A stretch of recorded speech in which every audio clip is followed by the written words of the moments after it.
Mata Air di Bayangan Bukit. Audiobook, novel silat. Cerita, Esa Mintarja. Bab 46. Sesaat kemudian telah terjadi benturan yang dahsyat sekali. Kekuatan Kiai Pusparuri telah membentur kekuatan Ki Ajar Cinde Kuning. Dua kekuatan raksasa yang seakan-akan telah meledakkan langit. Ki Ajar Cinde Kuning ternyata telah terlempar beberapa langkah. Sesaat ia berusaha untuk bertahan pada keseimbangannya. Namun ia pun kemudian telah terjatuh pada lututnya. Meskipun demikian, sejenak kemudian Ki Ajar Cinde Kuning itu telah bangkit berdiri meskipun ia masih harus berjuang mempertahankan keseimbangannya. Namun dalam pada itu, Kiai Pusparuri telah mengalami keadaan yang tidak disangkanya. Benturan itu telah melemparkannya. Dengan kerasnya Kiai Pusparuri telah terbanting di atas batu padas. Terdengar keluhan tertahan. Kiai Pusparuri masih menggeliat. Bahkan ia pun kemudian berusaha untuk bangkit tetapi demikian ia berdiri tegak, maka ia pun telah terjatuh kembali. Sebenarnya lah bahwa ilmu raksasa Kiai Pusparuri itu masih berada beberapa lapis di bawah kemampuan orang cacat yang menyebut dirinya Ki Ajar Cinde Kuning itu. Dengan demikian, maka benturan ilmu itu telah berakibat parah bagi Kiai Pusparuri. Hentakan ilmu Ki Ajar Cinde Kuning seolah-olah telah melontarkan kembali ilmu Kiai Pusparuri itu sendiri dan menghantam bagian dalam tubuhnya, didorong pula oleh kekuatan ilmu Ki Ajar yang memiliki kekuatan tiada taranya. Itulah sebabnya, maka isi dada Kiai Pusparuri rasa-rasanya telah rontok luluh menjadi debu. Tidak ada obat yang dapat menyelamatkannya. Ketika tabib yang semula berada di antara orang-orang Sanggar Gading itu mendekatinya dan meraba tangannya, kemudian menempelkan telinganya di dadanya, maka ia pun kemudian menggeleng lemah sambil berdesis. Kiai Pusparuri sudah tidak mungkin lagi dapat diselamatkan. Nafasnya sudah tertahan-tahan. Pangeran Senawasesa memandang Ki Ajar Cinde Kuning sesaat kemudian ia berdesis, "Terima kasih atas belas kasihan Ki Ajar." "Aku mohon maaf Pangeran," sahut Ki Ajar Cinde Kuning. "Aku tidak ingin mencampuri persoalan Pangeran dengan Kiai Pusparuri tetapi Kiai Pusparuri telah menyerangku, sehingga aku terpaksa melindungi diriku dengan ilmu yang ada padaku." "Aku bukan kanak-kanak, Ki Ajar," jawab Pangeran Senawasesa, "aku tahu apa yang kalian lakukan. Tetapi dalam kesulitan menghadapi tekanan Kiai Pusparuri aku tidak sempat mencegah kalian." Ki Ajar Cinde Kuning tidak menjawab lagi. Sejenak ia termangu-mangu memandang tubuh Kiai Pusparuri yang terbujur diam. Bahkan kemudian tabib itu berkata, ia sudah tidak ada lagi. Ki Ajar Cinde Kuning menarik nafas dalam-dalam. Namun ia pun kemudian berkata, "Aku juga harus mengobati diriku sendiri, benturan ini telah menyesakkan dadaku." Ternyata Kiai Pusparuri mempunyai kemampuan yang mengagumkan. Pangeran Senawasesa menarik nafas dalam-dalam. Tetapi kenyataan itu sudah terjadi. Kiai Pusparuri sudah terbaring diam tidak bernafas lagi. Namun dalam pada itu, orang-orang yang ada di kaki Bukit Gundul itu terkejut ketika tiba-tiba saja Jelit Heng berkata lantang, "Ki Ajar. Lihat, apa yang terjadi dengan Ki Ajar Pamotan Galih." Ki Ajar Cinde Kuning menjadi tegang. Namun kemudian ia pun segera berlari-lari ke tempat saudara kembarnya, diikuti oleh orang-orang yang semula mengerumuni perang tanding yang mendebarkan itu. Ki Ajar Cinde Kuning menemukan saudara kembarnya duduk bersandar sebongkah batu padas. Wajahnya menjadi sangat pucat, sementara nafasnya terengah-engah. "Pamotan Galih, apa yang terjadi?" bertanya Cinde Kuning. Ki Ajar Pamotan Galih membuka matanya. Dengan sendat ia berusaha untuk berkata, "Aku minta diri. Nampaknya kau sudah berhasil mengatasi semua persoalan." Wajah orang-orang yang mengerumuninya menjadi tegang. Ki Ajar Cinde Kuning yang kemudian berjongkok di sampinginya bertanya, "Apa yang sudah kau lakukan?" "Jangan sesali kepergianku," jawab Ki Ajar Pamotan Galih, "agaknya memang tidak ada tempat lagi bagiku di antara orang-orang yang beradab. Karena itu, maka biarlah aku kembali ke asalku." "Tetapi jangan dengan cara itu," Ki Ajar Cinde Kuning hampir berteriak. Sementara itu tabib yang sudah berjongkok pula di sebelah Ki Ajar Pamotan Galih yang menjadi semakin pucat itu pun menjadi tegang. Apalagi ketika ia mulai melihat noda-noda biru di tubuh Ki Ajar Pamotan Galih. "Racun yang kuat," desisnya. Ki Ajar Cinde Kuning menarik nafas dalam-dalam. Baru kemudian ia melihat di sebelah Ki Ajar Pamotan Galih tergolek sebilah keris kecil yang sudah tidak berada di dalam rangkanya. Sementara itu, ternyata di pergelangan tangan Ki Ajar Pamotan Galih pun terdapat sebuah goresan kecil yang tidak menitikkan darah. Ternyata Ki Ajar Pamotan Galih telah membunuh dirinya sendiri dengan pusakanya yang mempunyai warangan yang sangat tajam. Tabib itu pun tidak dapat menolongnya. Namun pada saat terakhir Ki Ajar Pamotan Galih itu sempat tersenyum dan berkata patah-patah, "Di mana Darwerdi?" Darwerdi yang kemudian menyibak maju telah berjongkok pula di sisinya, "Aku di sini." Ki Ajar Pamotan Galih yang menjadi semakin parah itu masih bertahan. Katanya kemudian, "Aku minta maaf kepadamu, Ngger. Juga kepada ibumu. Tetapi segalanya itu sudah lampau. Kakekmu, Ki Ajar Cinde Kuning akan menjelaskan, siapakah sebenarnya kau, ibumu dan sumber keterangan tentang pusaka itu." Darwerdi menjadi tegang. Bagaimanapun juga, ia sudah menganggap orang itu sebagai gurunya, kakeknya dan saudaranya pada saat-saat terakhir, meskipun orang itu membingungkannya. "Kau bersedia?" bertanya Ki Ajar Pamotan Galih semakin sendat. "Ya kakek," sahut Darwerdi. Sekali lagi nampak senyum di bibir Ki Ajar Pamotan Galih. Namun kemudian terdengar keluhan tertahan. Sejenak kemudian, Ki Ajar itu memejamkan matanya dan melepaskan tarikan nafasnya yang terakhir. Tabib yang berjongkok di sisinya itu menarik nafas dalam-dalam. Ternyata Ki Ajar Pamotan Galih telah pergi masih dalam keadaannya duduk bersandar sebongkah batu padas. Dengan hati-hati tubuh itu pun kemudian dibaringkannya. Tangannya masih tetap bersilang di dadanya. Silangkan senyumnya masih nampak menghias bibirnya. Wajah Darwerdilah yang kemudian menjadi gelap. Peristiwa yang terjadi itu merupakan pengalaman yang sangat berat baginya. Yang tidak diduga sama sekali telah terjadi. Alangkah pahitnya penyelesaian yang dihadapi oleh Ki Ajar Pamotan Galih, meskipun itu yang telah dipilihnya sendiri. Dalam pada itu, selagi orang-orang di Bukit Gundul itu merenungi tubuh Ki Ajar Pamotan Galih yang tergolek diam dengan senyum di bibirnya, di halaman Banjar Kabuyutan Lumban, Swasti masih bertempur melawan Laksita. Namun agaknya Swasti sudah sampai pada keputusan untuk mengakhiri pertempuran itu. Dengan kecepatan geraknya, maka Swasti mempunyai kemungkinan lebih baik dari lawannya. Meskipun lawannya seolah-olah tidak mengenal letih meskipun ia harus mengarahkan segenap tenaganya untuk mengimbangi kecepatan gerak Swasti, namun Swasti telah memilih jalan yang paling baik. Dalam pertempuran berikutnya, Swasti telah mengimbangi kegarangan lawannya. Bahkan dengan memanfaatkan kecepatannya, maka senjata Swasti mulai menyusup di antara pertahanan Laksita. Ketika segores kecil luka mengoyak kulit Laksita, maka orang itu mengumpat-umpat dengan kasarnya. Namun justru karena itu, maka Swasti telah mendapat kesempatan untuk melukainya sekali lagi. Laksita meloncat surut beberapa langkah. Dengan tangan kirinya ia meraba lukanya. Wajahnya menjadi merah semerah darahnya ketika ia merasa bahwa telapak tangannya menjadi hangat oleh darahnya yang mengalir dari luka itu. "Kau tidak mempunyai pilihan," berkata Swasti, "menyerahlah. Kau akan mendapat perlakuan yang baik." Tetapi jawaban Laksita adalah serangan yang membadai. Senjatanya terayun-ayun mengerikan. Di antara desis serangannya terdengar umpatan-umpatan kasarnya. Swasti mengerutkan keningnya. Ia sudah berhasil melukai lawannya. Darah telah mengalir dari luka itu. Tetapi luka itu sama sekali tidak berpengaruh atas lawannya yang garang itu. Karena itu, maka Swasti pun bergerak semakin cepat. Ketika Laksita meloncat menyerangnya, dengan ayunan senjatanya yang seolah-olah telah melontarkan hembusan angin yang kencang. Swasti sempat mengelak. Namun demikian ia bergeser, maka tiba-tiba saja ia meloncat dengan pedang terjulur. Sekali lagi terdengar Laksita berteriak liar. Lambungnya ternyata tersentuh oleh ujung senjata Swasti. "Anak iblis," teriak Laksita, "kau berani melukai aku, heh?" Swasti tidak menyahut. Namun ketika ia memandang wajah lawannya di luar sadarnya, tiba-tiba saja terasa kengerian menyentuh perasaannya. Wajah itu bagaikan wajah hantu yang sedang marah.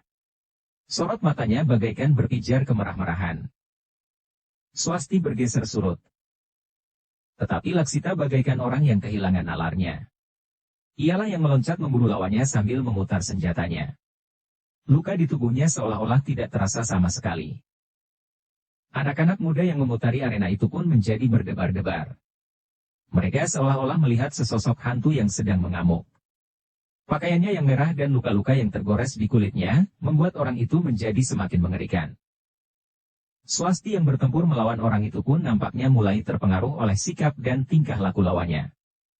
Kerut-merut di wajah Swasti menunjukkan bahwa ketegangan menjadi semakin memuncak di dadanya menghadapi lawannya yang bagaikan menjadi gila.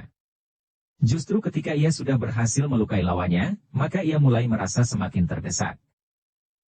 Gadis itu mencoba untuk menguasai perasaannya. Ia mencoba untuk mempergunakan nalarnya. Aku akan memenangkan pertempuran ini jika aku tetap menyadari apa yang terjadi sebenarnya. Mudah-mudahan Yang Maha Kuasa melindungi aku. Swasti yang ragu-ragu berusaha untuk mendapatkan sandaran perasaan. Namun lawannya benar-benar bagaikan sesosok hantu yang gila. Ia sama sekali tidak menghiraukan bahwa darah seolah-olah telah memerah di seluruh tubuhnya. Luka-lukanya di pundak, di lengan, di lambung dan di bagian tubuh lainnya, dan yang telah mengalirkan darah seolah-olah sama sekali tidak berarti. Swasti yang melihat darah yang mengalir semakin banyak itu masih sempat berkata kepada diri sendiri, jika aku biarkan ia bergerak lebih banyak lagi, maka darahnya akan semakin deras terperas dari dalam tubuhnya. Ia akan segera menjadi lemah dan kehilangan kemampuan untuk melawan. Karena itu, Swasti mencoba memancing lawannya bergerak semakin cepat, agar darahnya menjadi semakin terperas. Namun semakin lama justru kengerian di hati Swasti menjadi semakin menekan. Laksita yang sudah menjadi merah oleh darahnya sendiri itu, masih mampu bertempur dengan garangnya. Tidak ada tanda-tanda sama sekali bahwa tenaganya telah menjadi susut, gila. Benar-benar gila, desis Swasti sambil berloncatan surut. Laksitalah yang kemudian justru mendesak Swasti. Dengan garang ia menyerang. Tetapi dengan jantung yang bergejolak, Swasti masih sempat melihat celah-celah putaran senjata lawannya. Dengan kulit yang meremang, Swasti merendah sambil menjulurkan ujung pedangnya, ketika lawannya mengayunkan senjatanya ke arah kepalanya. Swasti memejamkan matanya ketika ia merasa ujung pedangnya menghunjam ke dada lawannya yang basah oleh keringat dan darah. Ia mendengar keluhan di mulut lawannya. Swasti yang masih memejamkan matanya sekejap itu meloncat surut untuk menghindari kemungkinan yang buruk yang dapat terjadi atas dirinya justru karena ia tidak mau memandang apa yang telah terjadi. Namun ketika Swasti membuka matanya, ia masih melihat lawannya tetap berdiri tegak. Matanya masih berpijar dan senjatanya masih terayun-ayun.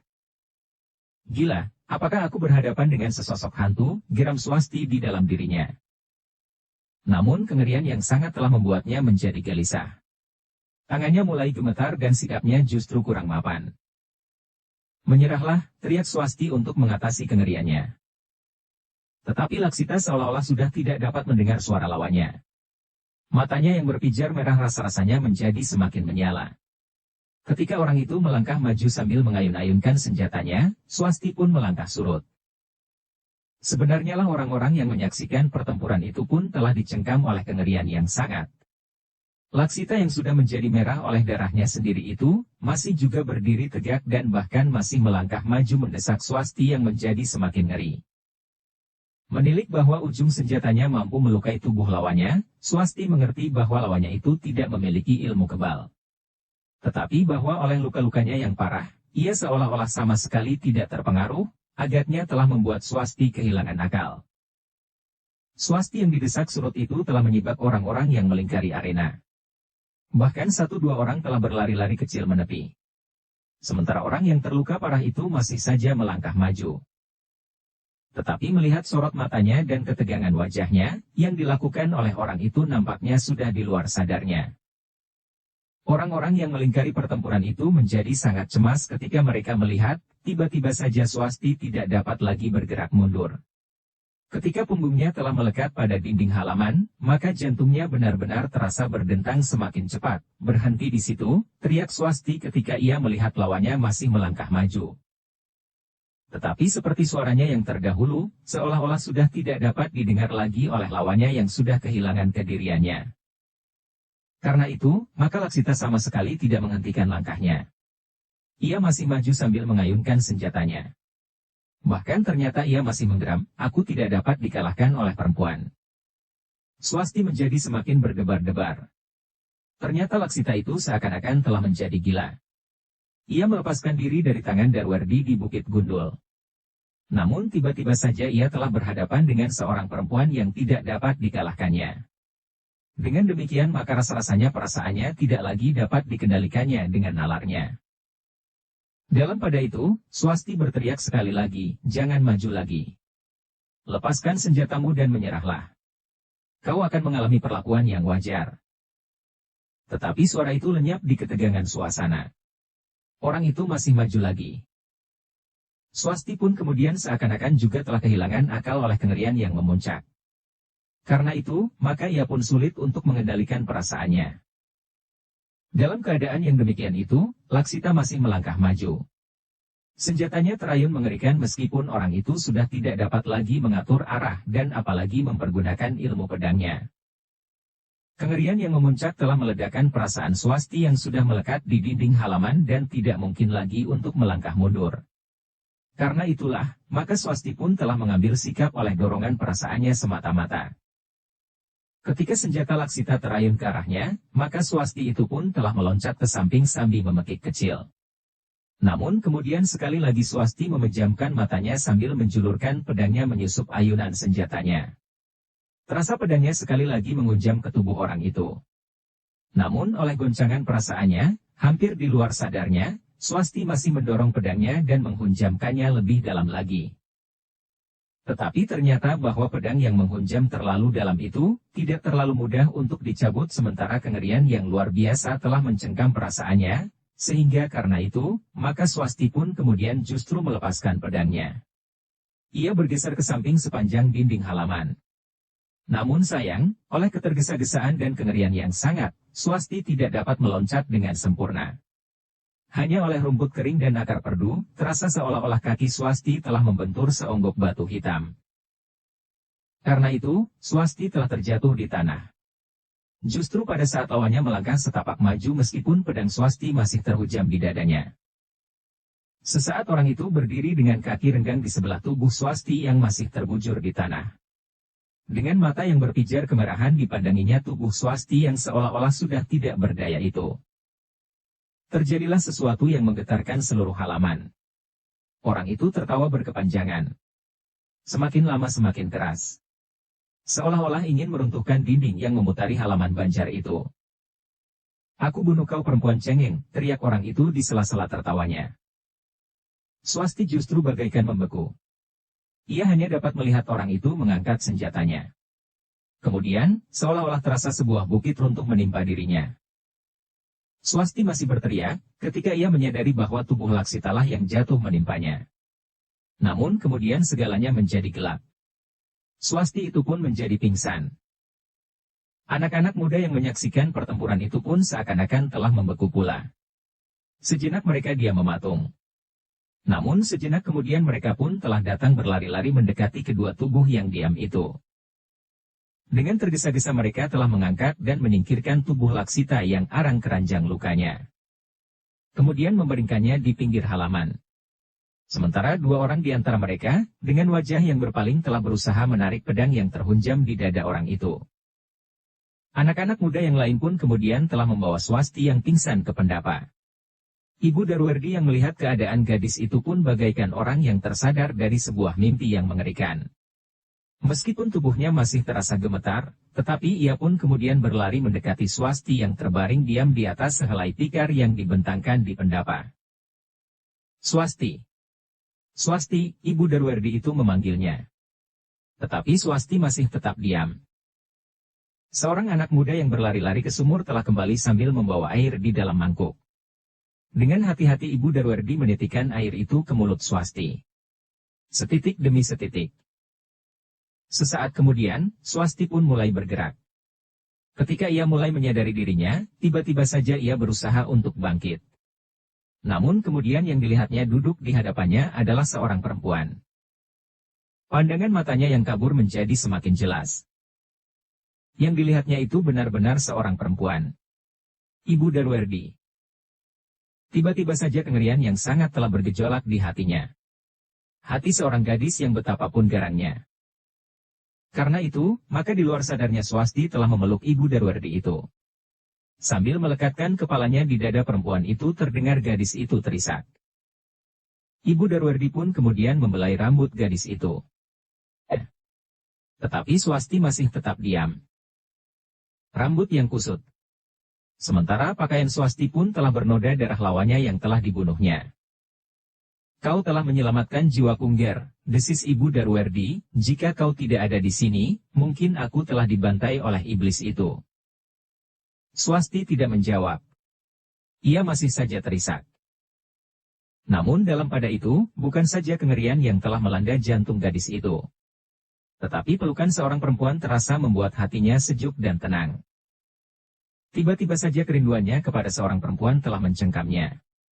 Kerinduannya kepada ibunya seolah-olah telah terangkat ketika ia merasakan pelukan seorang perempuan. Karena itulah, maka Swasti pun kemudian tidak dapat menahan tangisnya yang semakin menyesakkan dadanya. Sambil memeluk perempuan itu erat-erat Swasti menangis tertahan-tahan. Namun betapapun ia berusaha menahan diri, namun tangisnya bagaikan tertumpah di dada perempuan itu. Ibu Darwardi pun menjadi bingung. Ia telah melupakan kengerian di hatinya sendiri. Tetapi ia tidak tahu bagaimana menenangkan gadis itu. Namun akhirnya ia berkata, Swasti, sudahlah. Kau sudah menyelesaikan pertempuran itu. Kata-kata itu telah mengingatkan Swasti kepada orang yang mengerikan itu. Tetapi rasa-rasanya ia masih ingin melepaskan kerinduannya kepada ibunya. Teringat oleh gadis yang garang itu, bagaimana ia di masa kecilnya dipeluk dan ditimang oleh ibunya. Tetapi yang kemudian segalanya itu harus dilemparkannya ke dalam alam kenangan karena ia harus hidup dalam lingkungan yang keras dan tenggelam dalam latihan-latihan oleh Kanuragan. Swasti, berkata Ibu Darwardi itu pula, tenanglah. Tidak ada lagi yang menggelisahkan di halaman ini. Kau telah memenangkan pertempuran itu. Swasti berusaha untuk menguasai perasaannya. Perlahan-lahan ia melepaskan pelukannya. Kemudian tangisnya pun mulai mereda. Tetapi justru ia menjadi terisak dan nafasnya terasa sesak. Dalam keadaan yang demikian, Swasti tidak dapat berbuat sebagaimana ia mengalami kesulitan setelah bertempur dengan mengerahkan segenap tenaganya, sehingga nafasnya menjadi terengah-engah. Dalam keadaan yang demikian, seharusnya ia dapat memusatkan kemampuannya untuk memperbaiki pernafasannya. Tetapi selagi nafasnya itu sesak karena tangis, maka ia tidak dapat memusatkan ilmunya yang manapun juga untuk mengatur pernafasannya itu, justru karena gejolak perasaannya yang kurang dapat terkekang.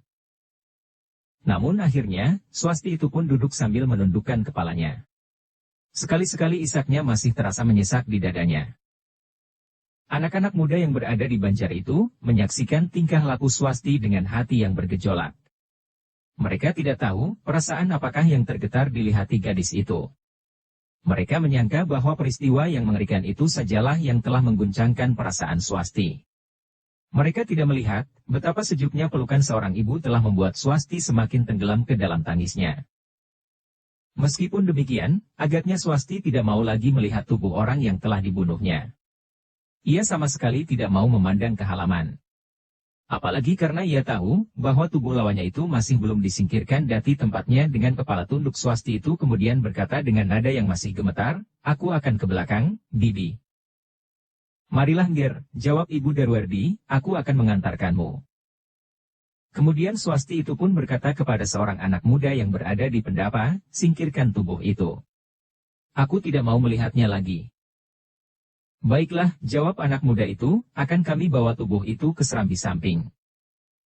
Sementara Swasti masuk ke ruang dalam, dan memerlukan pakaian untuk menggantikan pakaiannya yang bernoda darah, maka anak muda itu pun kemudian mengajak kawan-kawannya untuk memindahkan tubuh yang terbaring diam itu. Rasa-rasanya mereka pun menjadi sangat ngeri. Namun tubuh itu benar-benar sudah tidak dapat mengamuk lagi. Orang itu tidak dapat lagi membunuh siapapun juga yang berada di halaman Banjar itu. Gadis itu memang luar biasa, desis seseorang di antara anak-anak muda itu, bagaimanapun juga, ia dapat mengalahkan lawan yang garang ini, meskipun ia kemudian tidak dapat melepaskan perasaannya sebagai seorang gadis. Dalam pada itu, di Bukit Gundul Ki Ajar Cinde Kuning masih merenungi saudara kembarnya yang telah mengakhiri hidupnya dengan caranya. Penyesalan dan putus asa nampaknya telah terlalu dalam menghunjam di dalam jantungnya, sehingga ia merasa tidak pada tempatnya lagi untuk tinggal bersama-sama kehidupan yang beradab. Beberapa orang yang lain telah mulai dengan mengumpulkan mereka yang terluka. 1-2 orang anak muda Lumban ternyata menjadi parah oleh luka-lukanya. Bahkan ada juga di antara mereka yang tidak sadarkan diri lagi dan tidak tahu apa yang terjadi. Tabib yang sudah tidak dapat berbuat apa-apa lagi atasi Ki Ajar Pamotan Galih itu pun segera bekerja keras dibantu oleh beberapa orang untuk menolong jiwa mereka yang seakan-akan sudah berada di ujung rambut. Namun, betapa segala usaha dilakukan, tetapi akhirnya segalanya terserah kepada keadilan yang maha kuasa. Mereka yang memang sudah waktunya harus menghadap, ternyata tidak akan dapat ditunda lagi. Dalam pada itu, Darwardi pun masih duduk di sisi Ki Ajar Cinde Kuning merenungi tubuh Ki Ajar Pamotan Galih. Rasa-rasanya semuanya itu bagaikan sebuah mimpi. Darwardi sama sekali tidak mengerti bahwa kakeknya dan sekaligus gurunya telah berganti orang, meskipun kemudian ia merasakan beberapa perbedaan. Tetapi ia menganggap bahwa hal itu disebabkan karena kakeknya sengaja telah mempersiapkan dirinya dalam tugasnya yang baru. Selagi anak-anak muda di Bukit Gundul itu membenahi diri, tiba-tiba mereka telah dikejutkan oleh hadirnya seorang kawan mereka yang berlari-lari dengan nafas terengah-engah. Karena itu, maka anak-anak muda Lumban itu pun telah menyongsongnya sambil bertanya, "Ada apa?" Anak muda itu mencoba mengatur pernafasannya. Katanya kemudian terbata-bata, "Mana Darwardi?" "Ya kenapa?" bertanya kawannya. Kawan-kawannya yang melihat keadaan yang nampaknya gawat itu telah membawa anak itu kepada Darwardi. "Ibumu dalam bahaya," berkata anak itu, "seorang yang garang telah bertempur dengan gadis yang menemani ibumu itu." Darwardi tiba-tiba saja telah meloncat berdiri. Anak muda Lumban itu ternyata telah meninggalkan Banjar ketika Swasti mulai bertempur dengan Laksita tanpa melihat akhir dari pertempuran itu. Kecemasan yang bergejolak di hatinya telah mendorongnya untuk pergi ke Bukit Gundul. "Katakan sekali lagi," minta Darwardi. "Seseorang telah bertempur dengan gadis yang berada di Banjar itu. Orang itu mencarimu, tetapi yang ada hanya ibumu." "Gadis itu berusaha untuk melindungi ibumu," jawab anak muda Lumban itu. Darwardi tidak bertanya sekali lagi. Lapun kemudian berlari-lari meninggalkan bukit itu tanpa mengatakan sesuatu kepada siapapun juga. Jelitheng dan beberapa orang yang mendengar keterangan itu pun tidak dapat tinggal diam. Mereka tidak tahu siapa orang yang datang itu dan apakah ia memiliki ilmu yang tidak terlawan. Ki Ajar Cinde Kuning pun menjadi cemas. Tetapi sebelum ia beranjak dari tempatnya, Kiai Kanti berkata, "Aku ingin melihat apa yang terjadi dengan anakku." Ki Ajar Cinde Kuning menarik nafas dalam-dalam. Pangeran Senawasesa tertarik juga kepada kabar itu. Tetapi telah beberapa orang meninggalkan Bukit Gundul itu, maka M pun membatalkan niatnya untuk pergi ke Banjar bersama-sama dengan Kiai Kanti. Dalam pada itu, Jelitheng pun berpesan kepada Semi, "Kau di sini. Biarlah anak-anak itu menyelesaikan tugasnya di sini. Jika perlu sekali, aku akan memberikan isyarat." Semi tidak menjawab. Namun ia pun kemudian bersama anak-anak muda Lumban telah berusaha untuk membersihkan tempat itu. Kawan maupun lawan yang masih memerlukan pertolongan, telah disiapkan untuk segera mendapat pertolongan. Sejenak kemudian, Ki Ajar Cinde Kuning merasa tidak perlu terlalu lama merenungi saudara kembarnya yang telah memilih jalannya sendiri. Meskipun terasa pedih di hatinya masih menyengat, namun ia pun akhirnya meninggalkan saudara kembarnya, yang diharapkannya dapat memilih jalan yang lebih baik. Tetapi yang justru memilih jalan yang paling singkat. Ki Ajar Cinde Kuning kemudian melihat Pangeran Senawasesa merenung. Namun ia tidak ingin menegurnya. Pangeran Senawasesa masih terpengaruh oleh sikapnya, bahwa ia telah mencampuri perang tanding pangeran itu melawan Kiai Pusparuri. Namun tanpa campur tangan orang lain, Pangeran Senawasesa tidak akan dapat bertahan melawan Kiai Pusparuri yang garang itu. Dalam pada itu, maka Ki Ajar Cinde Kuning pun telah memilih untuk membantu tabib yang sedang sibuk itu. Ia pun memiliki pengetahuan tentang obat-obat dan ia pun membawa serba sedikit, sehingga dengan demikian, maka ia pun akan dapat membantu meringankan penderitaan mereka yang terluka. Namun akhirnya, Ki Ajar Cinde Kuning itu telah berbicara dengan anak-anak muda Lumban. Mereka bersepakat untuk membawa kawan-kawan mereka yang terluka ke Banjar, agar mereka dapat merawat lebih baik. Demikian pula orang-orang Pusparuri yang parah. Sementara beberapa orang kawan yang lain akan tinggal untuk menyelenggarakan dan mengubur lawan-lawan mereka yang terbunuh di peperangan. Pangeran, berkata Ki Ajar Cinde Kuning kemudian, bukankah tidak ada gunanya lagi kita berada di bukit ini? Pangeran Senawasesa menarik nafas dalam-dalam. Anak-anak muda akan menyelesaikan segalanya. Marilah kita pergi ke Banjar. Kita akan melihat apa yang terjadi dengan anak gadis Kiai Kanti itu. Selebihnya kita akan berbicara tentang diri kita masing-masing. Nampaknya persoalan yang membakar daerah sepasang bukit mati ini telah pada mudah-mudahan tidak ada lagi orang-orang tamak yang akan mencari pusaka dan harta benda yang sebenarnya tidak pernah tersimpan di Bukit Gundul ini. Karena menurut pangeran semuanya telah kembali ke tempatnya, gedung perbendaharaan Demak, katanya lebih lanjut. Pangeran Senawasesa menarik nafas dalam-dalam. Namun kemudian katanya, baiklah. Kita akan pergi ke Banjar. Tetapi tidak ada lagi yang perlu aku bicarakan. Seperti yang sudah aku katakan, pusaka dan harta benda itu memang sudah berada di gedung perbendaharaan Demak. Dengan demikian sebenarnya sia-sialah korban yang jatuh selama ini dalam perburuan yang tidak punya arti sama sekali. Ketamakan kadang-kadang memang membaulkan nalar kita pangeran, jawab Ki Ajar Cinde Kuning. Lalu, namun di samping pusaka dan harta benda itu, masih ada yang dapat dibicarakan di antara kita. Bukan tidak diperhitungkan, bahwa Darwardilah yang harus mengambil pangeran sebagaimana dikehendaki oleh Pamotan Galih. Pangeran Senawasesa mengerutkan keningnya. Namun Ki Ajar itu pun berkata, marilah. Mudah-mudahan kita akan menemukan jawabnya nanti. Pangeran Senawasesa mengerutkan keningnya. Namun Ki Ajar itu pun berkata, marilah.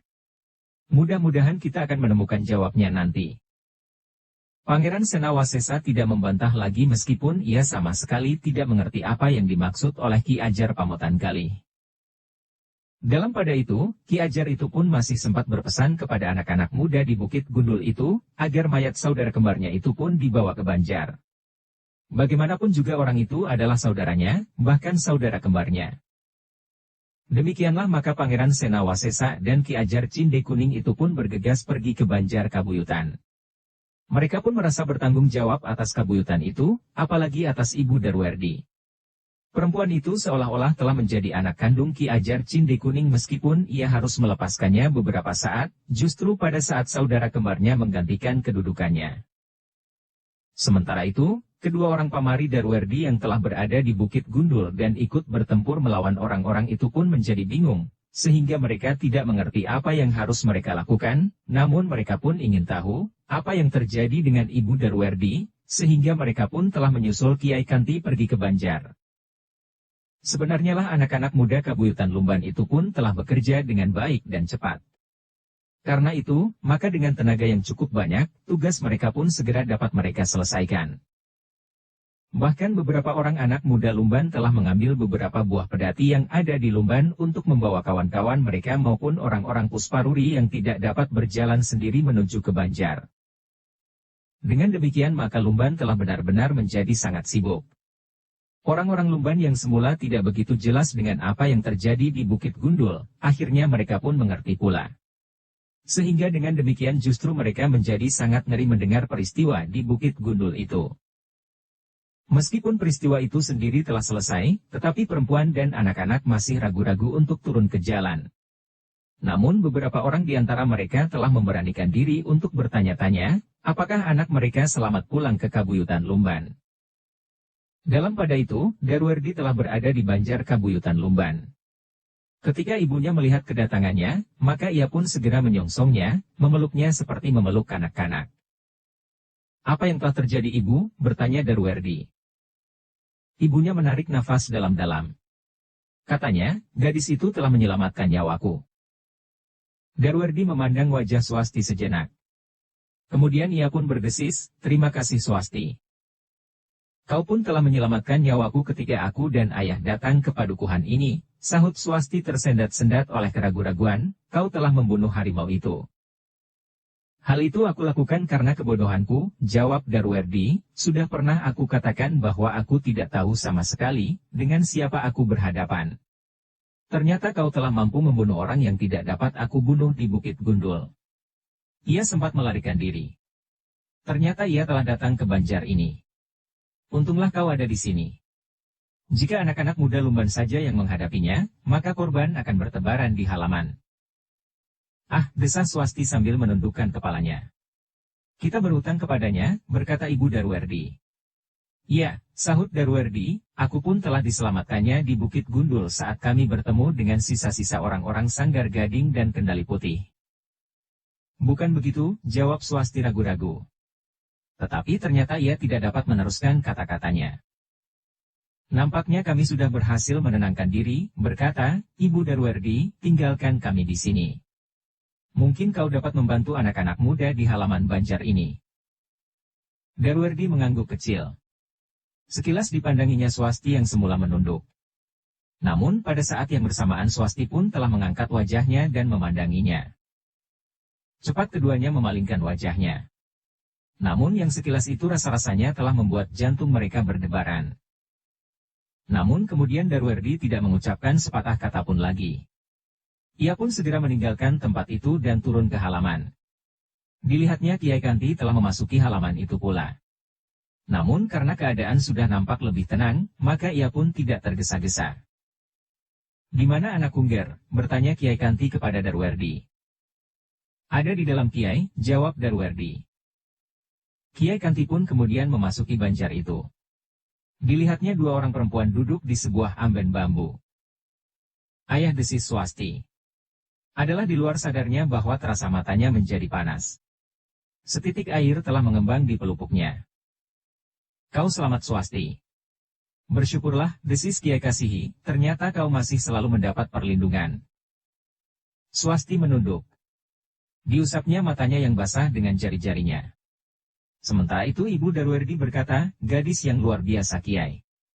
Tanpa gadis itu, aku tidak tahu apa yang terjadi atas diriku. Oh, Kiai Kanti mengangguk-angguk, tetapi sudah tentu karena pertolongan anak-anak muda Lumban. Anak-anak muda Lumban sama sekali tidak berdaya menghadapi orang itu, meskipun bukan berarti bahwa mereka tidak berbuat apa-apa. Tetapi anak perempuan Kiai benar-benar seorang yang luar biasa. Terima kasih, sahut Kiai Kanti, sudah aku katakan, sebenarnya kuasa yang maha kuasa sajalah yang telah menyelamatkan kita semuanya. Perempuan itu mengangguk-angguk. Katanya, iya. Sebenarnya lah memang demikian Kiai. Beberapa saat Kiai Kanti masih berada di ruang itu. Namun kemudian ia pun telah pergi ke pendapa. Ternyata orang-orang tua yang lain pun telah hadir pula di pendapa itu. Agaknya keadaan yang paling gawat telah lewat bagi Lumban. Yang dilakukan anak-anak muda kemudian adalah menolong yang terluka dan menyelenggarakan yang terbunuh di peperangan sebagaimana seharusnya. Dengan demikian maka kesibukan di Banjar itu pun menjadi semakin meningkat. Ternyata bahwa semuanya yang terjadi itu pun kemudian telah dilaporkan kepada Ki Buyut Lumban Wetan dan Lumban Kulon. Apalagi Nugata sendiri ikut menanganinya. Sehingga karena itu, maka kedua buyut yang kebetulan bersaudara kembar itu pun telah mengunjungi Banjar Kabuyutan Lumban Wetan.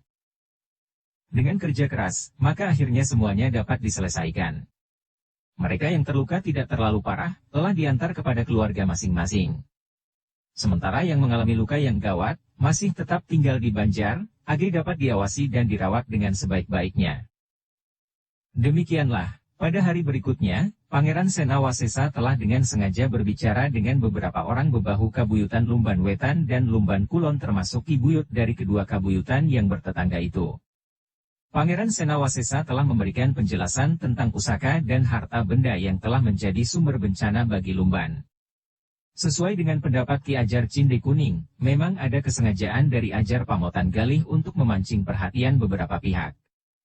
Apalagi beberapa pihak itu telah pernah mendengar serba sedikit tentang perjalanan seorang senapati yang meninggalkan Majapahit pada masa-masa terakhir. Ki Ajar Pamotan Galih lelah dengan sengaja menyebarkan kabar-kabar yang dapat memancing kekeruhan, berkata Ki Ajar Cinde Kuning, tentu saja sebagian atas namaku, atas nama Ajar Macan Kuning dan kemudian Ajar Pamotan Galih. Ki Ajar Pamotan Galih mengetahui bahwa aku tahu benar tentang pusaka itu, berkata Pangeran Senawasesa, karena itu, maka ia telah memasang nilai tukar. Jika Ajar Pamotan Galih dapat menangkap aku, maka ia akan dapat memeras aku untuk menjelaskan di mana pusaka itu disimpan. Sementara ia telah menyiapkan barang-barang palsu untuk mengelabui orang-orang yang dianggapnya terlalu bodoh. Namun akhirnya Pangeran Senawasesa itu pun berkata, tetapi semuanya sudah lampau.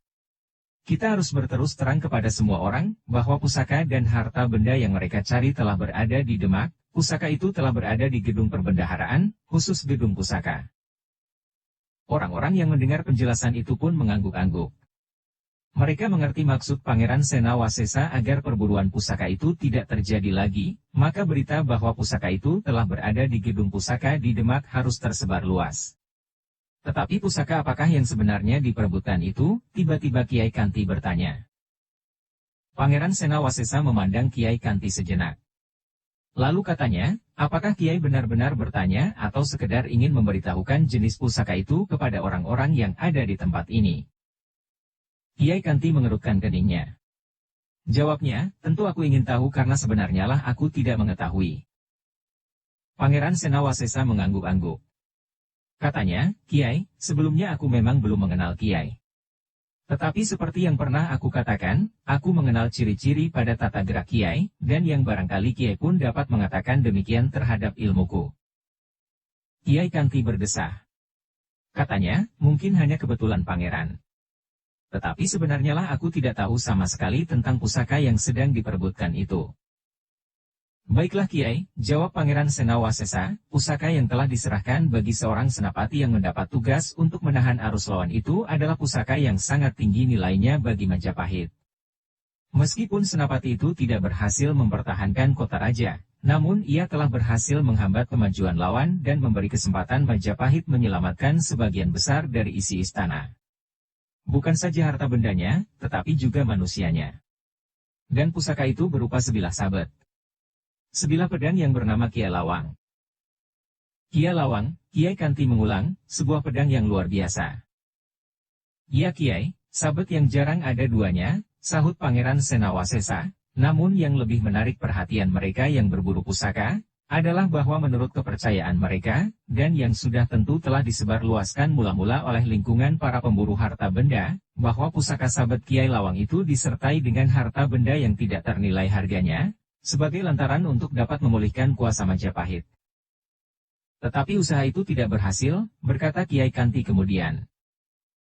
Bukan tidak berhasil, berkata Pangeran Senawasesa karena yang kemudian berdiri adalah Demak. Maka usaha itu telah disalurkan lewat Rah Majapahit yang sudah berhasil menghimpun tegaknya satu negara baru, meskipun tidak berada di bekas kota raja yang lama, Majapahit.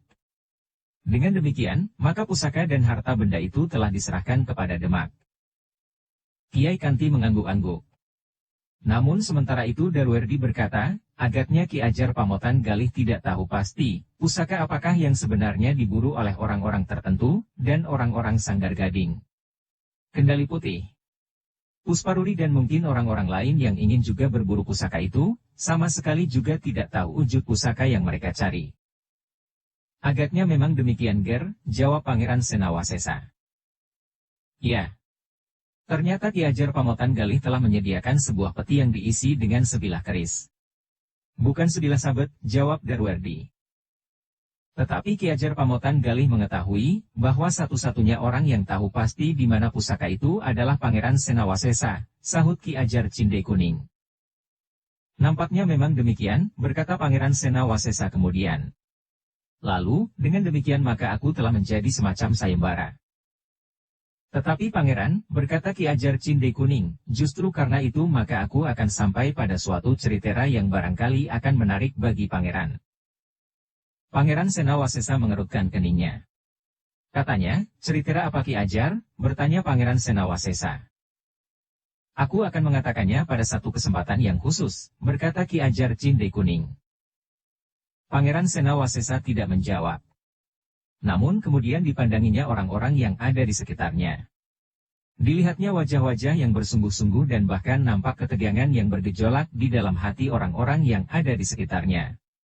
Mereka mendengarkan keterangannya dengan penuh kesungguhan, karena meskipun mereka berada di dekat Bukit Gundul itu, namun mereka sama sekali tidak mengerti dan tidak pernah mendengar ceritera tentang pusaka dan apalagi harta benda yang tidak ternilai harganya. Seandainya pusaka dan harta benda itu pernah ada di Bukit Gundul, meskipun sebelumnya mereka tidak tahu sama sekali, Tetapi mereka akan pernah melihat pusaka dari harta benda itu diambil orang dan dibawa ke Demak. Apalagi orang-orang tua di Lumban Wetan maupun di Lumban Kulon. Dalam pada itu, maka tiba-tiba Jelit Heng telah berkata, "Pangeran. Tetapi apakah benar, bahwa pusaka dan harta benda itu berada di daerah sepasang bukit mati ini?" Pangeran Senawasesa tersenyum. Katanya, "Sama sekali tidak. Daerah ini memang pernah dilewati oleh senapati besar dari Majapahit itu. Tetapi senapati itu tidak pernah meninggalkan apapun juga di sekitar daerah sepasang bukit mati ini.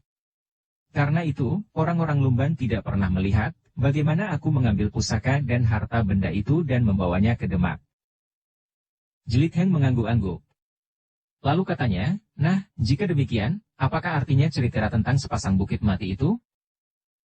"Aku kurang tahu," jawab Pangeran Senawasesa, "mungkin cerita itu memang dibuat oleh seseorang. Mungkin oleh Ki Ajar Pamotan Galih dengan nama Ajar Macan Kuning atau Ajar Cinde Kuning." Darwerdi menundukkan kepalanya. Ia sedikit banyak mengetahui apa yang telah dilakukan oleh Ki Ajar Pamotan Galih yang disangkanya adalah gurunya sendiri. Beberapa tahun ia berada di tangan orang yang salah.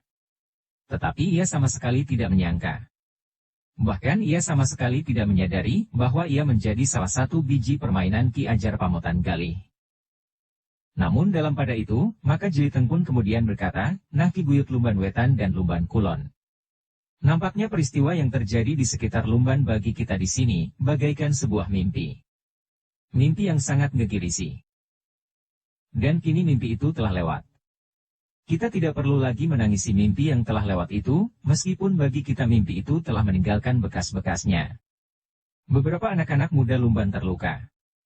Bahkan ada yang menjadi parah. Tetapi semuanya telah lampau. Yang kemudian kita hadapi adalah kenyataan tentang diri kita sendiri." Pangeran Senawasesa mengerutkan keningnya. Anak muda yang satu ini memang sangat menarik perhatiannya di samping Darwerdi. Namun sebelum ia bertanya sesuatu, terdengar Rahu berkata, "Jelit Heng, nampaknya untuk menghadapi kenyataan tentang Lumban, kau akan mengambil peranan yang penting.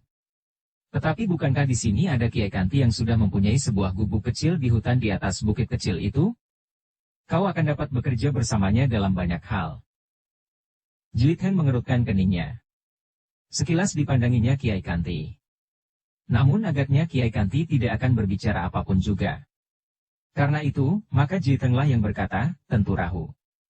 Aku tidak akan ingkar. Aku dan Kiai Kanti telah mulai bermain dengan air.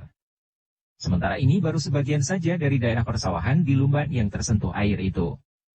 Kami akan mendapat waktu dan kesempatan di hari berikutnya yang masih cukup panjang, agar kami dapat mengatur air dengan lebih baik." Dalam pada itu, tiba-tiba saja Kiai Kanti pun berkata, "Kau benar Nger. Kita sudah mulai bersama-sama. Juga bersama-sama dengan anak-anak muda Lumban. Kita akan meneruskan kerja ini. Kita akan melihat kemungkinan lebih jauh, apakah kita masih dapat menyadap air lebih banyak dari yang sudah kita peroleh sekarang." Rahulah yang telah menyahut lebih dahulu, segalanya akan dapat dibereskan. Sementara Pangeran Senawasesa akan dapat segera kembali ke Demak. Sebenarnya lah aku akan mengantar Pangeran. Secara pribadi maupun dalam tugas-tugasku bersama Semi dan seorang kawan kami. Ternyata aku berada di sekitar kawan-kawan yang sangat baik, berkata Pangeran Senawasesa. Bukan hanya sekedar kawan-kawan yang baik Pangeran, potong Ki Ajar Cinde Kuning. Apakah yang Ki Ajar maksudkan? Bertanya Pangeran Senawasesa. Sudah aku katakan, aku mempunyai cerita tentang Pangeran. Pada saatnya aku akan menyampaikan cerita itu, meskipun sifatnya sangat pribadi bagi Pangeran, jawab Ki Ajar Cinde Kuning. Pangeran Senawasesa menarik nafas dalam-dalam. Ia merasa aneh, bahwa orang cacat yang mengaku bernama Ajar Cinde Kuning itu akan dapat menyampaikan satu cerita yang menarik dan bersifat sangat pribadi. Namun dengan demikian maka pangeran itu pun justru menjadi semakin ingin mengetahui. Tetapi Pangeran Senawasesa masih tetap menguasai perasaannya. Ia tidak ingin memaksa orang cacat itu untuk segera bercerita. Biarlah ia sendiri yang menghendakinya. Dalam pada itu, maka Ki Ajar Cinde Kuning itu pun akhirnya mendapatkan kesempatan itu juga. Selagi orang-orang Lumban sedang beristirahat serta kedua orang buyut dari Lumban Kulon dan Lumban Wetan yang kembali ke kabuyutan masing-masing untuk berbincang dengan para pembantunya, maka kakek satu ajar Cinde Kuning pun telah berusaha menemui Pangeran Senawasesa seorang diri. Namun dalam pada itu, Ibu Darwardi yang mengetahui niat Ki Ajar itu pun berkata, "Ayah, aku berharap agar ayah tidak membicarakannya lagi dengan pangeran." Ki Ajar Cinde Kuning menarik nafas dalam-dalam. Katanya, rasa-rasanya ada kewajibanku untuk mengatakannya.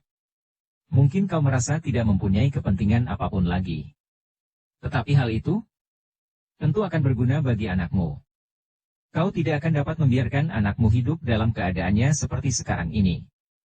Apalagi setelah ia diracuni oleh cita-cita saudara kembarku, yang lebih tepat disebut ketamakannya. Anakmu memerlukan satu suasana yang berbeda. Apa yang terjadi pada saat-saat terakhir tentu sangat mempengaruhi caranya berpikir. Ia telah diajari oleh saudara kembarku yang disangkanya adalah aku sendiri untuk melakukan satu perbuatan yang sebenarnya kurang terpuji, dan jika kau ingin mengetahuinya sekarang, karena semuanya telah lampau, bahwa apa yang dilakukannya itu adalah sangat berbahaya bagi jiwanya. Untunglah bahwa ia telah bertemu dengan orang-orang yang dapat berbuat sesuatu untuk menyelamatkannya. Ibu Darwardi itu pun menunduk dalam-dalam. Sekitar air telah melekat di pelupuknya. Jika kau tidak sependapat Ngger, anggaplah hal itu suatu pengorbanan bagi kepentingan anakmu, agar ia mendapatkan hari depan yang lebih baik, berkata Ki Ajar Cinde Kuning. Mudah-mudahan suasana yang berbeda akan melenyapkan kenangannya atas racun yang telah ditaburkan oleh Pamotan Galih. Perempuan itu menjadi semakin tunduk. Namun kemudian katanya, jika semuanya ini akan bermanfaat bagi anak itu, apa boleh buat Bapak? Ki Ajar Cinde Kuning itu pun menepuk pundak anak angkatnya. Katanya lembut, mudah-mudahan anak itu akan menemukan hari-hari yang baik di kemudian. Ibu Darwardi tidak menjawab lagi. Dibiarkannya kemudian Ki Ajar Cinde Kuning menemui Pangeran Senawasesa seorang diri. Kiai Kanti yang mengetahui bahwa agaknya ada sesuatu yang penting untuk dibicarakan berdua saja, maka ia pun telah berusaha untuk tidak mengganggunya. Ia telah membuat satu kesibukan tersendiri di antara anak-anak muda Lumban. Pangeran Senawasesa pun menjadi berdebar-debar. Ia sama sekali tidak tahu persoalan apakah yang akan dikatakan oleh Ki Ajar Pamotan Galih yang dianggap olehnya sebagai sesuatu yang sangat pribadi. "Pangeran," berkata Ki Ajar Cinde Kuning ketika ia sudah duduk berdua saja dengan Pangeran Senawasesa. "Lalu, aku sebenarnya hanya ingin bercerita." Pangeran Senawasesa menarik nafas dalam-dalam. Ia berusaha untuk mengatur perasaannya. Mungkin cerita itu akan sangat mengejutkannya. Sementara itu, Darwardi pun telah menemui ibunya. Dengan ragu-ragu ia bertanya, "Kenapa ibu nampak gelisah?" Ibunya termangu-mangu sejenak. Katanya kemudian, "Ibu tidak apa-apa Ngger. Agaknya ibu telah berbicara dengan kakek." Kemudian ibu menjadi sangat gelisah. "Apakah sebenarnya yang telah terjadi? Peristiwa yang baru saja terjadi telah mengguncangkan hatiku. Aku hampir tidak percaya bahwa orang yang selama ini aku anggap guru dan kakek itu ternyata adalah orang lain. Sekarang nampaknya ada persoalan baru yang tumbuh, yang mungkin akan dapat mempengaruhi perasaanku lagi." "Tidak Ngger. Tidak ada apa-apa yang terjadi," jawab ibunya. "Jika kau melihat ibumu murung, sebenarnya ibu telah disiksa oleh kenangan yang sangat mengerikan." Dengan demikian, maka terima kasihku kepada gadis anak Kiai Kanti itu terasa semakin mendalam. Darwardi menarik nafas dalam-dalam. Hampir di luar sadarnya ia berkata, "Anak itu adalah anak yang baik." "Ya Ngger. Gadis itu adalah gadis yang baik," sahut ibunya. "Mungkin ada kekurangannya dalam hal unggah-ungguh dan subasita. Itu dapat dimengerti. Juga sifatnya yang agak kasar dan keras. Hal itu dipengaruhi oleh cara hidupnya yang dibentuk oleh ayahnya yang menekuni olah kanuragan di padepokan yang terpisah. Tetapi sebenarnya ia seorang gadis yang berhati lembut." Darwardi mengangguk-angguk. Di luar sadarnya ia mulai membayangkan gadis yang aneh itu. Gadis yang berwajah cantik, agak kekurus-kurusan. Dalam pakaian yang tidak terlalu pantas dan sederhana. Namun ternyata memiliki ilmu yang tinggi. Darwardi terkejut ketika di luar kehendaknya sendiri ia telah mengambil kesimpulan bahwa gadis itu adalah gadis yang sangat menarik. Ibunya tidak bertanya lebih banyak lagi. Tetapi sebagai seorang ibu, ia dapat menangkap getar di hati anak laki-lakinya. Agaknya Darwerdi memang menaruh perhatian kepada gadis yang bernama Swasti itu. Gadis yang telah membantu anak muda itu dalam kesulitan di Medan, dan yang telah menyelamatkan ibunya dari keganasan orang Pusparuri. Gadis itu memang baik, berkata ibunya di dalam hatinya, dan aku telah berhutang budi kepadanya. Tetapi Ibu Darwerdi tidak mengatakannya. Ia tidak mau mendahului sikap anaknya.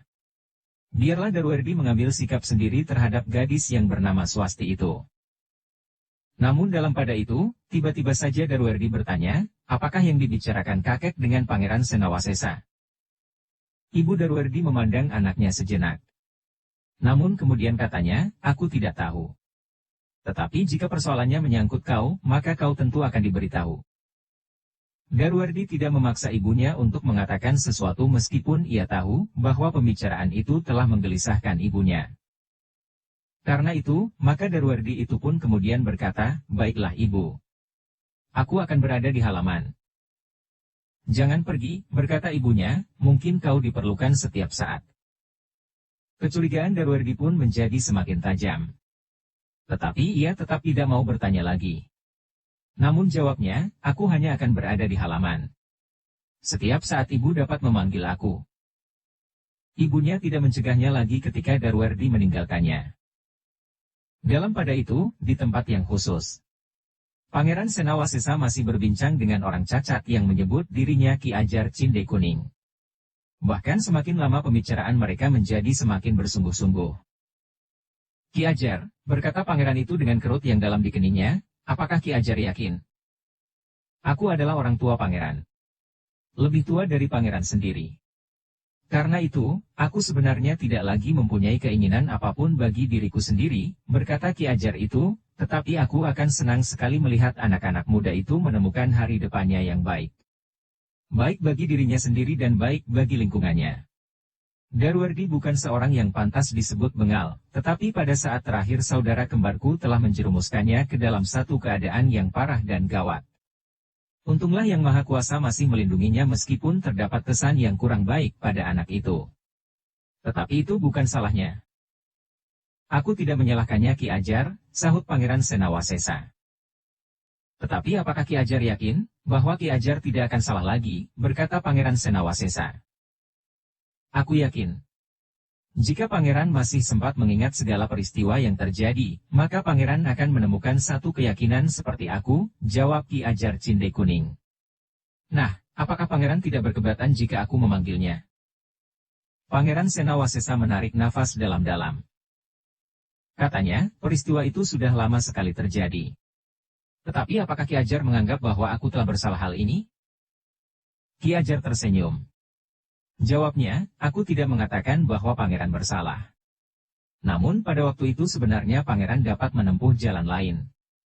Jalan yang barangkali tidak begitu menyenangkan bagi seorang pangeran jika ia harus menanggalkan gelarnya karena seorang perempuan yang bukan termasuk seorang bangsawan. Bersambung ke bab 47. Dukung kami dengan subscribe, follow, like, komen dan share. Terima kasih.